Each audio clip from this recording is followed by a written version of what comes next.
जो पहले का सिलेबस था राजस्थान का, उसमें 40 लोकल लॉज आते थे, लाइक लोकल लॉज बहुत ज्यादा आते थे, बट रिसेंटली सिलेबस अमेंड हुआ है तो लोकल लॉज बहुत सारे हटा दिए गए हैं।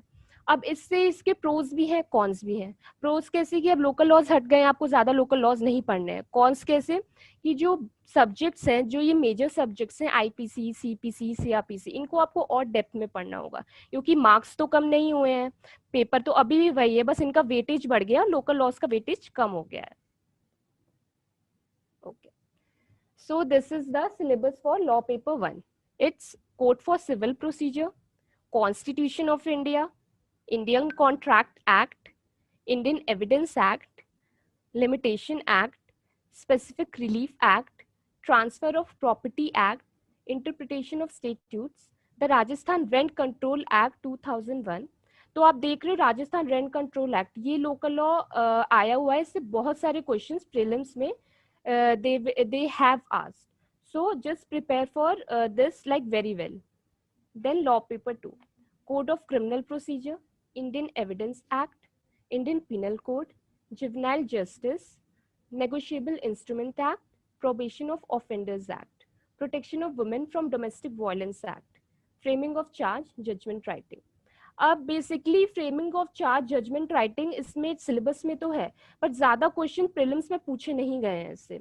इसका बेसिस होगा मेंस में, जहाँ पे आपसे काफी डिटेल में पूछा जाएगा फॉर फ्रेमिंग ऑफ चार्जेस, और इश्यू फ्रेम करने के लिए वैसे क्वेश्चंस बहुत आएंगे। So you must be quite aware of various section and उनकी एप्लीकेशन, तभी आप जजमेंट राइटिंग में अच्छे से आप कर पाओगे। और आपने एक चीज नोटिस की कि Indian evidence act law paper 2 में भी है और लॉ पेपर 1 में भी है। Why?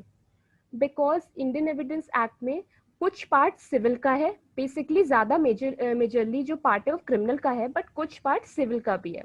So Indian evidence act law paper 1 में भी पूछा गया है एंड लॉ पेपर 2 में भी पूछा गया है। So guys just see that you have done Indian evidence act very nicely.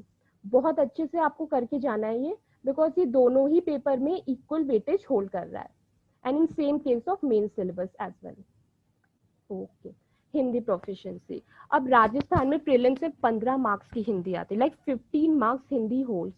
तो आप ये सोच के जा रहे हो कि like if you are from English background आप हिंदी को इग्नोर करके जा रहे हो, तो it's not good, because Hindi will help you to get good rank. So देख के आप एक कोई बुक रेफर कर सकते हो, एक बेसिक डेटा रेफर कर लो। हमारे जुडिशरी कोर्स में भी we have conducted more than 10 classes for Hindi.